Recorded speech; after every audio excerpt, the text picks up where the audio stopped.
second warning or whatever. Go ahead. Ready.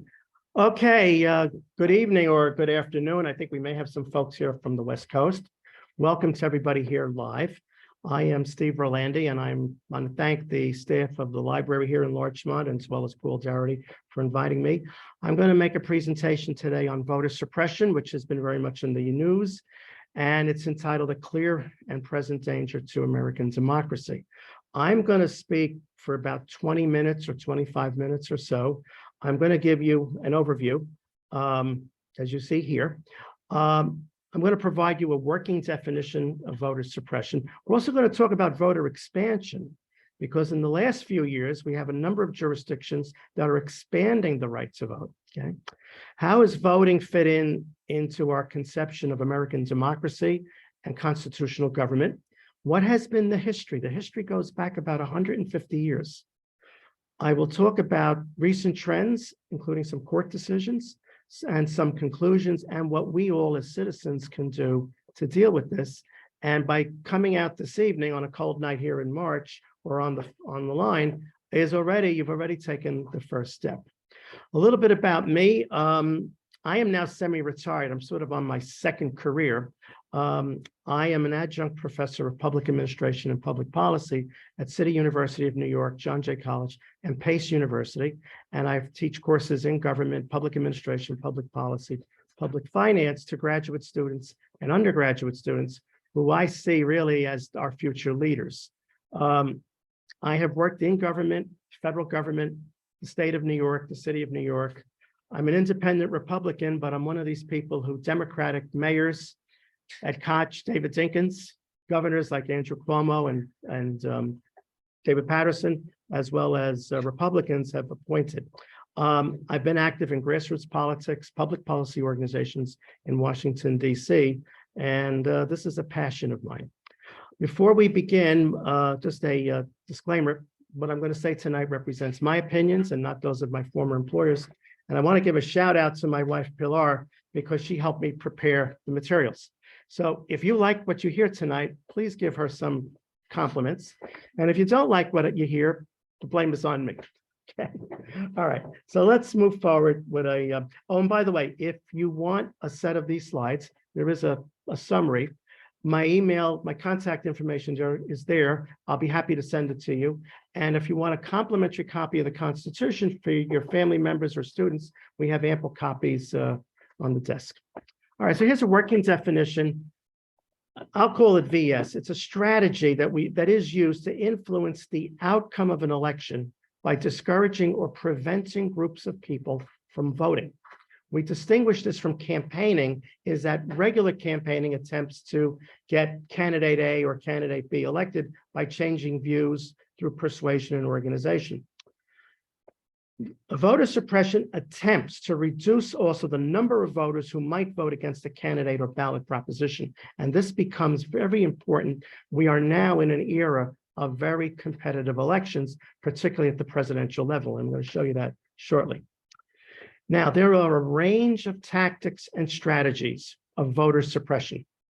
One of them is making voting less convenient. A good example is maybe you had 5 or 6 voting stations in a county, and now you reduce it to 2. Maybe you had a voting facility near a school or a highway, you take that away. So that means there's fewer places to vote. And if you have the equal number of people, it's just very hard for them to get there unless they're willing to spend, 6, 7, 8, 9, 10 hours online. Physical attacks on prospective voters. Overtly partisan gerrymandering of legislative districts, which we have had in this country since the 1790s. And both parties have done it. Okay. Restrictive voter ID laws and regulations. For example, if someone is living on an Indian reservation, that may not be considered a valid address. Or maybe I've moved too many times and my name has been purged from the voting rolls. Okay. Literacy tests and poll taxes. Now, that was very popular in the 1960s in the southern states. A poll tax was, you wanted to vote or register to vote, you had to pay a fee, ostensibly to cover the administrative costs of voting. The way it was applied in many southern states, so the Supreme Court said it was unconstitutional, was if you were a white voter, you didn't have to pay the poll tax, but if you were a non-white voter, you had to pay it. And if you couldn't come up with the fee, you couldn't vote. Another version of voter suppression, is to severely limit ballot access for independent and third-party candidates. And we have seen this recently in the state of New York. More on that later. Voting as a cornerstone of our American democracy, okay? When we look at our democratic government, our two sacred documents, if you will, are the Declaration of Independence and the American Constitution. The Declaration sets forth the ideas and principles behind a just and fair government. And the Constitution outlined how this government would work. We have the oldest working constitution in the world. Okay, so it's England does not have it. England has an unwritten constitution where many of our legal traditions and political traditions derive.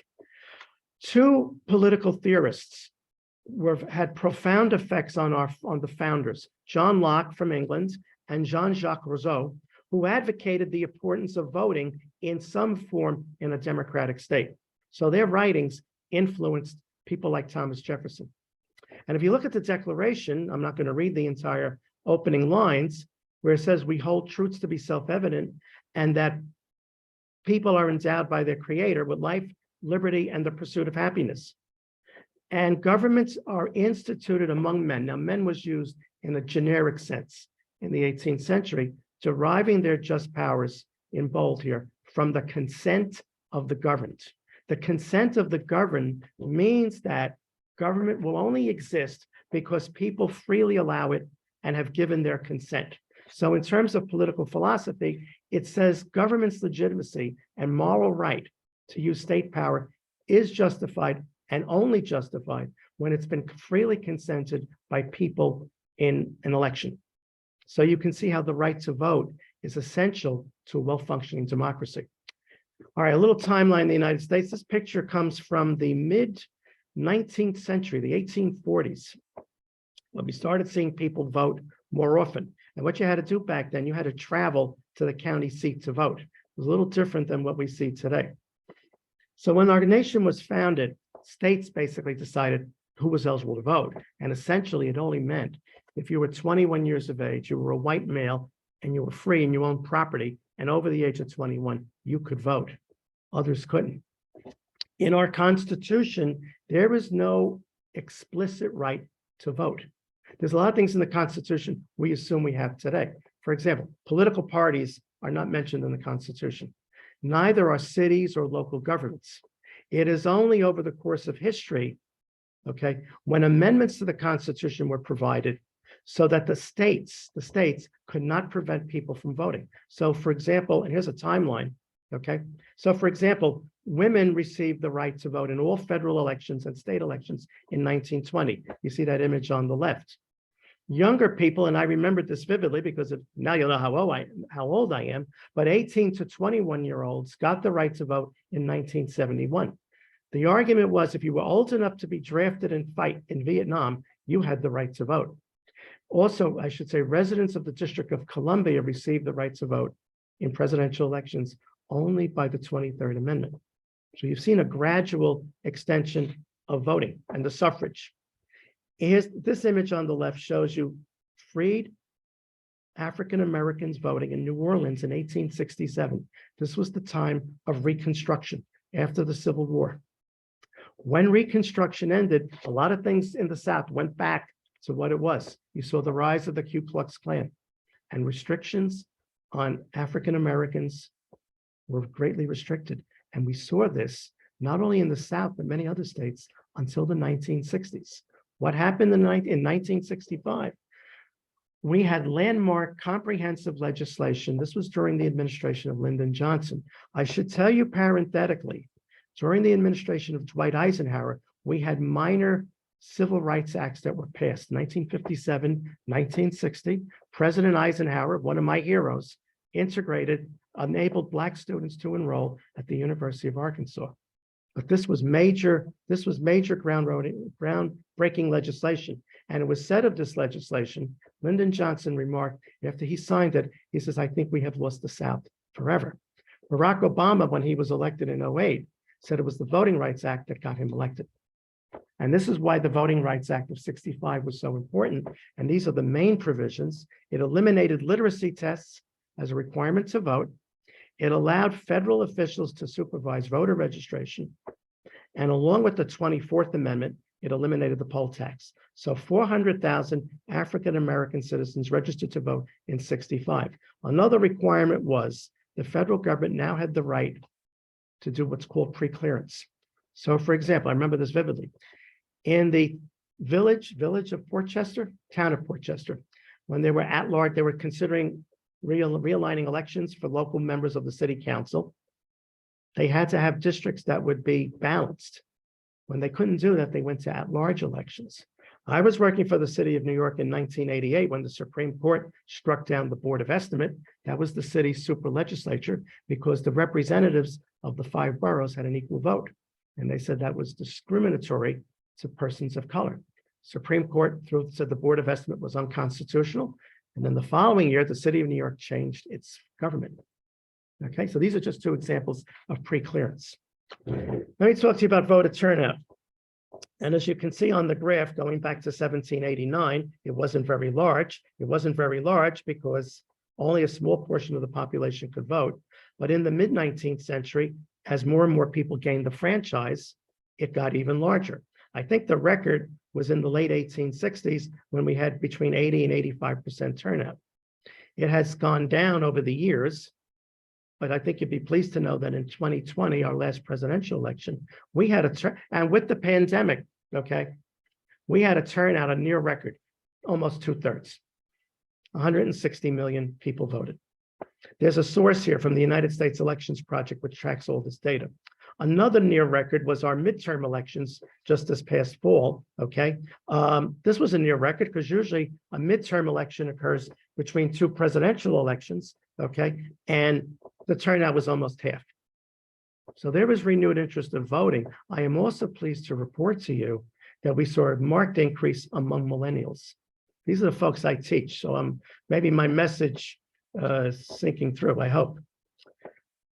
Here's something to understand the dynamic of voter suppression.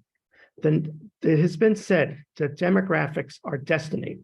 When Jimmy Carter was elected president in 1976, 90% of the voting public was white, 10% was non-white. At the last presidential election in 2020, the comparable numbers were 70% white, 30% non-white. So we have a demographic change that's happening. And according to the Pew Research Center, if you go all the way over to 2060, if current population trends continue at the present course, just under 50% of the nation will be white, and the rest of the country will be non-white. So we will have increasing diversity, and this has an implication for political power. I think that's something you got to keep in the back of your mind when you're trying to understand what legislatures around the country are trying to do in terms of voting. Our next presidential election, boy, it seems like we only just finished the 21, reflects the recent census. And if you notice, some states have gained population, have gained seats in Congress and the Electoral College, notably Texas, Florida, Georgia, Arizona, Minnesota. States that have lost are California, New York, the Northeast, and the industrial Midwest. So power, you may say, is shifting to the Sun Belt. If I had to recalculate based on this, the Electoral College vote in 2020, Joe Biden would still win, but by a somewhat reduced margin. Okay. These now, our presidential election in 24 will probably be close again for the eighth or ninth time in the last 40 or 50 years. And it will likely be decided in these 7 states. These are the battleground states. And in these states, this is where we see a lot of voter suppression activity taking place. So it makes you wonder, with the population trends and the demographic trends, these are the states that are going to decide the next presidential election, likely. I'm assuming a 2-way race. If we have a 3-way race, this changes the calculus as well as our next congressional elections. Okay. Now, this is an interesting chart. There are some organizations that are tracking this, such as the Brennan Center at New York University Law School, the National Council of State Legislatures. So this study was done in 2021. And if you look at the top right-hand side of the graph in red, you will see the states controlled by majority Republican legislatures. There's a few in blue, notably New Mexico and Nevada, where there were majority Democrat legislatures then, where there has been some element of voter suppression. Now, you go all the way to the bottom, you're going to see a little blue for New York State. I'm going to explain that. There's an interesting situation that has occurred in New York the last few years. I'm happy to report that Governor Hochul seems to be on a course to correct it. Time will tell. Now, the other side of the graph, that says, or the axis, I should say, that says easier to vote, these are, and you have mostly blue bars here. This represents majority Democratic legislatures. This is where we have seen voter expansion. Now, I haven't been able to quantify all the legislative acts, but it seems almost for every element or an act of voter suppression, we see a corresponding one for voter expansion. Okay, recent trends. Okay, we have had suppression tactics for 150 years, going back to Reconstruction. When the 1965 Voting Rights Act was enacted, it did reduce many elements of voter suppression. However, since about 2010, and I'm not quite sure why, we seem to have seen a marked upswing of voter suppression, okay, in several states, not all the states, several. COVID-19 posed several challenges for election officials in 2020 for states and localities. Now, despite many of these challenges, many of which went to court and were defeated, voting went relatively smoothly. Indeed, we had nearly 160 million people who voted, but controversy still remains. Now, here's a current status of, this is a little bit better. It shows you the map of the states. It's not red and blue, it's dark blue, white, and blue, light, dark blue. The states that are marked in very light blue or gray have had restrictive laws passed. Those that are in more expansive or expansion are a lighter or a darker shade of blue. And then we have some very dark blue where we have a mixture. And New York happens to be one. Since I'm expecting an audience of New York folks, I'm going to do a little research for this and try to explain that. But this is the Brennan Center. You can go to this. They track this. This is not the only nonpartisan group that is tracking this on a year-by-year, state-by-state basis. All right, what's the situation of current voting rights in New York State? This is a map of the regions.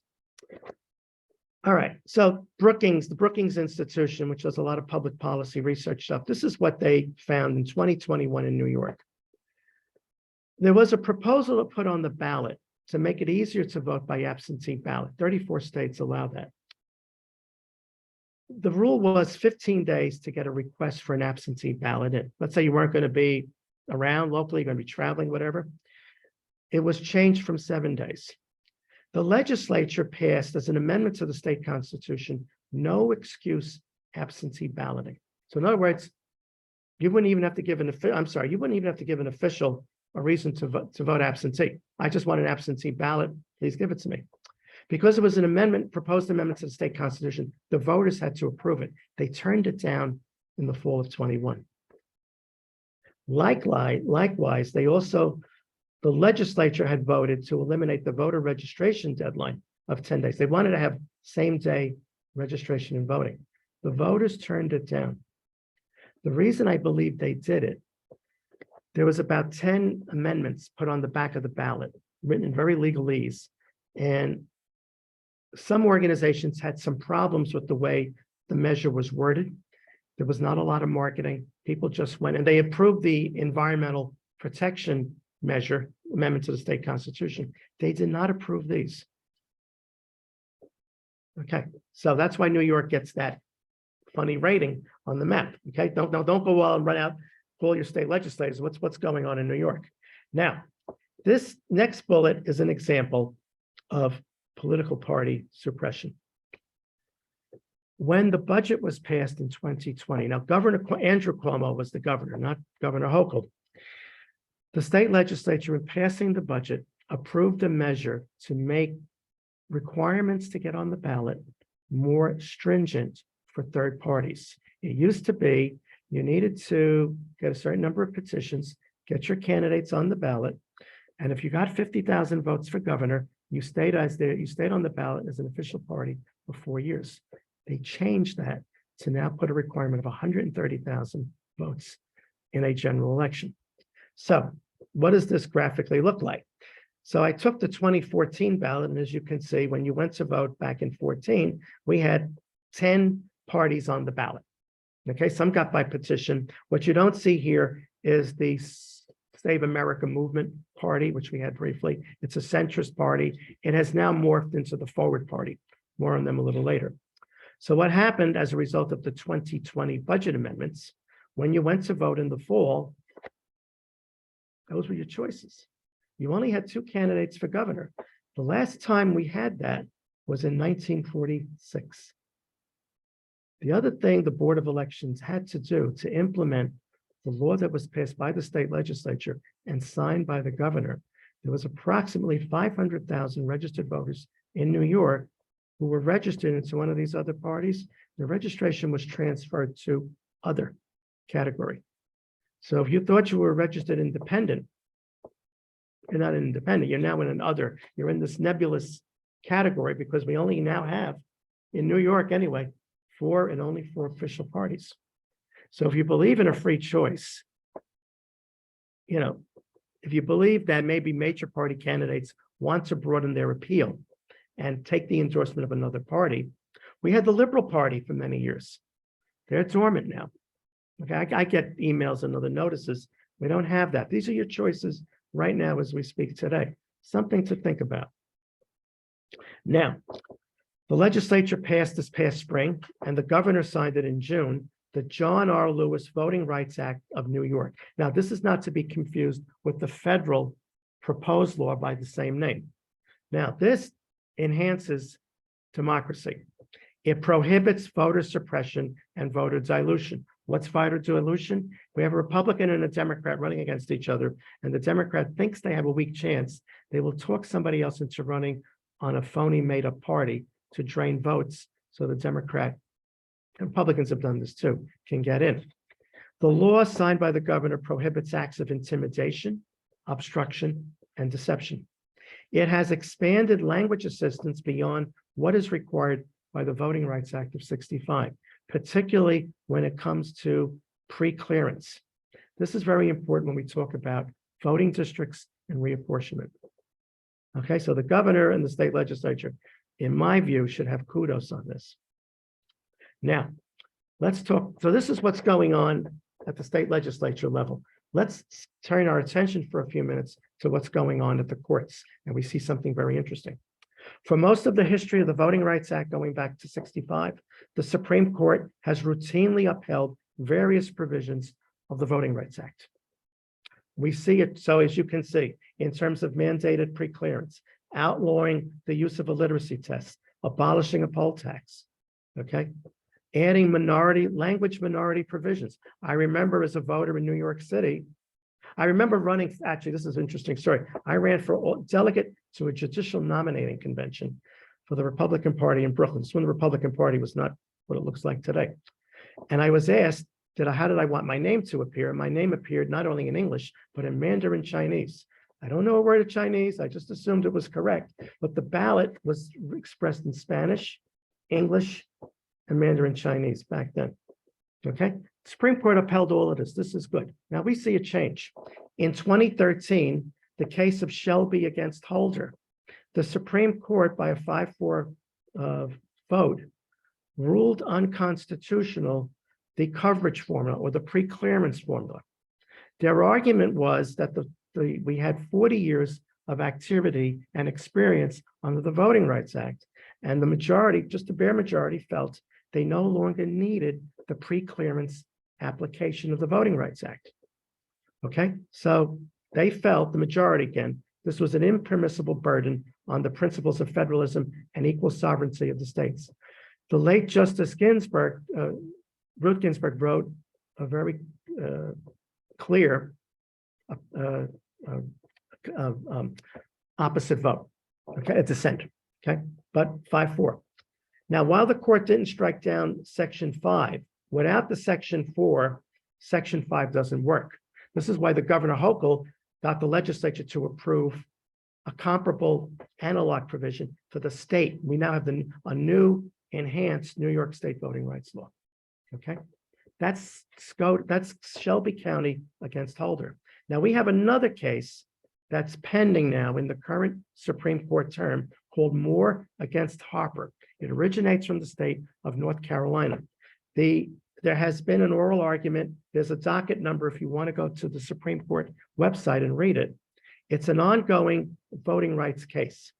And some of the litigants are raising the independent state legislative theory. This is an old doctrine which says the states can have primacy over rules, can trump or can preempt rules governing federal elections. It originated when the North Carolina Supreme Court, which had a Democratic majority. Now, I got to tell you, judges who run for state Supreme Court in the state of North Carolina are elected. They're not appointed as they are here. So the majority of the Supreme Court in the state of North Carolina threw out a series of proposed legislative districts drawn by the Republican state legislature in North Carolina. It's called gerrymandering. Both parties do it, okay? I think the parties are getting a little bit better at it now because we use computer technology. Okay, Supreme Court agreed to hear this case in June, this past June. Oral arguments were scheduled in December 7th. Okay, so you have the oral arguments, and then at some point the judges will have a conference, and then the Chief Justice will decide who's going to write the majority opinion. If there's a majority, who will write the dissenting minority opinion. Now, here's what happened, though. In the intervening period, the voters of the state of North Carolina had elections for state Supreme Court judge. And now it went from I believe, a 6-3 Democratic Party majority to a 5-4 Republican majority. Supreme Court asked the litigants in March, just I believe last week, asked the involved parties to submit a 10-page brief to determine whether the Supreme Court should now hear the case. Because what's happened, the situation has now happened. The Republicans have a majority in the state, in the state Supreme Court in the state of North Carolina, where we have this controversy. If the majority of the Supreme Court goes that way, and it appears it might, the justice you want to watch very closely is our next to newest judge, Justice Barrett. We're not quite sure how she's going to go. She may feel that the case has now been rendered moot because of the change in the lineup in the North Carolina Supreme Court. Okay, this is a very important case. However, it turns out it will have the potential to have a very significant impact on future federal elections. If the Supreme Court goes along with the independent state legislative theory, okay, and we get this from former Court of Appeals Judge J. Michael Luddick, now in private practice, Republican, he is very concerned because it could open the door for the state of North Carolina legislature to say we may not want to abide by the results of how the voters vote in a presidential election. See, under the original Constitution, now we still have an indirect system of electing the president. We vote for electors or president and vice president. There is still a provision that the state legislature could appoint the electors. We don't do it because now we've had what? The rise of political parties. We have near universal suffrage. Okay. The thinking is they won't go along with this, the majority of the Supreme Court, but they might open the door a little bit. So this is something that could have a significant effect, if not on the 24 election, future election, something to watch. In my view, it flies against the view of federalism. State legislatures, they do great things. Sometimes they don't do great things. And there's recourse. You think about it, we have checks and balances in our system of government. We have the executive branch, we have the legislative branch, and many times it's the judiciary that has to iron out disputes between the two branches. Again, something to think about. I'm very concerned about this. I'm going to watch this very closely. All right, let me conclude, and then I'll take your questions. So in the aftermath of our 22 election, by the way, this presentation tonight, I did not concern myself with other suppression activities we see in other countries like Brazil, Hungary, Egypt. I don't know what's happening in Israel. I hope and pray what the prime minister wants to do is defeated. It calls into the question, the state of our American democracy. We are under serious assault, serious challenge. I think personally we'll beat it back, but it's not going to be easy. As well as our institutions, including our political party system. I believe there are hopeful signs. I mean, one reason I teach, I'm semi-retired. I look to our younger people, I look at the millennials, this is going to be our future. And I think they seem to be taking a different view of this. Do we need more reform? Yes, we do. And how do we get involved as citizens? And I think this quotation from another hero of mine, Abraham Lincoln, who said at one point, the people of our states are the rightful masters of Congress and courts. Okay? Not to overthrow the Constitution, but to overthrow the men. And if honest Abe were alive today, he probably would have said women too, who pervert the Constitution. I was in government my whole career. When I worked in the federal government, I worked for the state of New York and the city of New York. I didn't take an oath of office I didn't take an oath to Rudy Giuliani or Andrew Cuomo or David Patterson or Jimmy Carter for that matter. I took an oath to this document. Okay. Okay, here's a few things you want to be aware of. The Biden administration has advanced some voting rights proposals. You may have seen in the news over the weekend. He was in Selma, Alabama, and he once again called on Congress to pass the John Lewis Voting Rights Act of 2122, as well as the Freedom to Vote Act, the parallel legislation in the Senate. President Biden, 2 years ago, issued an executive order promoting access to government.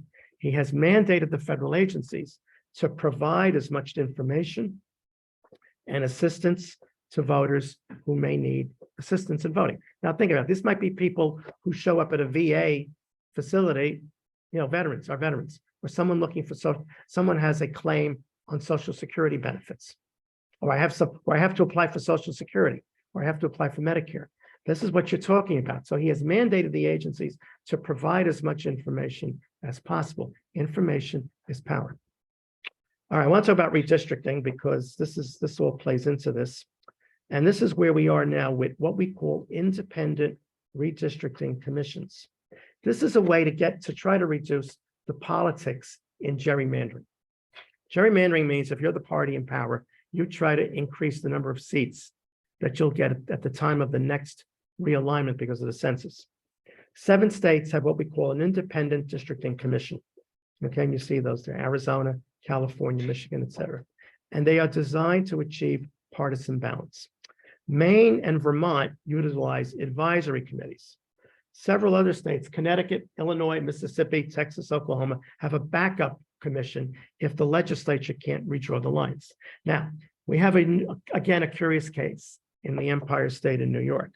In 2022 was the first cycle to utilize the independent redistricting commission that the legislature had passed and Governor Cuomo, Andrew Cuomo, had advocated.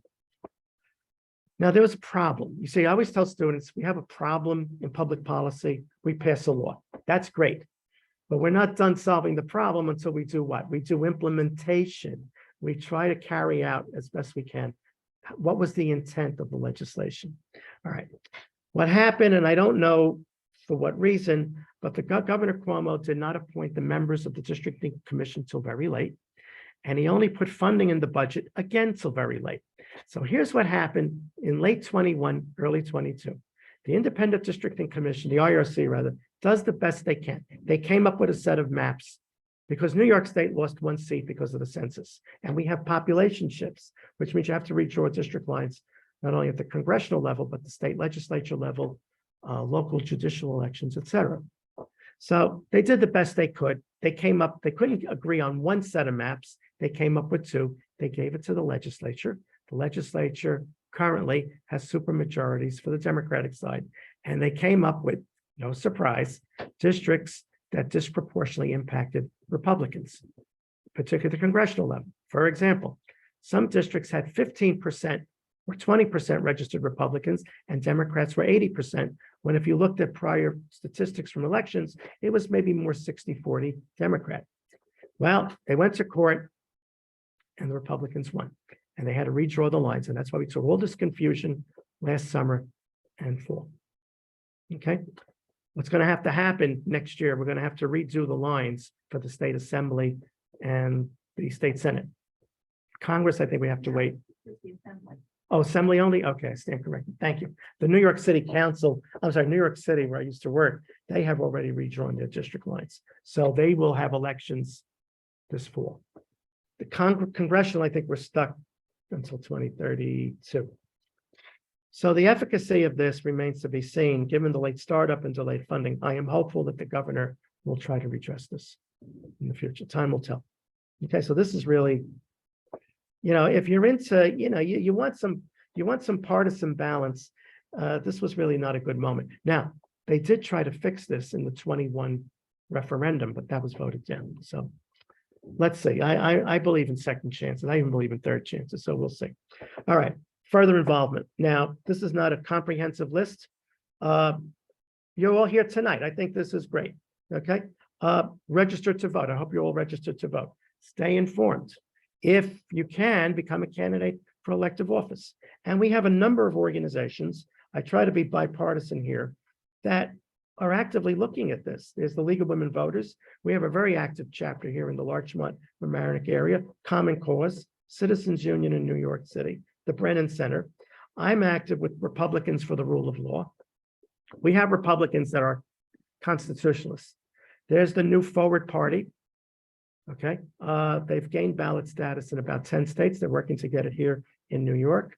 And there's also the PDC. This is aligned with Democrats, the Pro-Democracy Center. Okay. These are all good organizations. And if you have some free time, you might want to look into some of these. If you're like me, you want to read some works.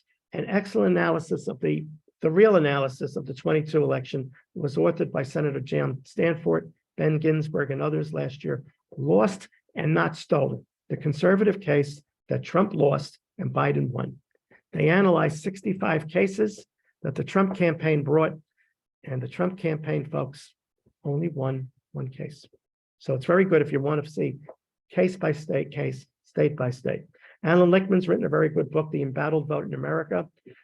Gilda Daniels has written an excellent book, The Uncounted Crisis of Voter Suppression. I believe she worked in the Obama administration. And Professor Sam Issacharoff of NYU Law School. This book has just come out. It's just hit the publishers, Democracy Unmoored. He talks about the populist movement from 2016 and what does that mean for our constitutional system. So this concludes our my formal presentation. Again, I want to thank you. And here's my contact information where you can reach me. So I think at this point, we open the floor to questions. I apologize. Looks like I've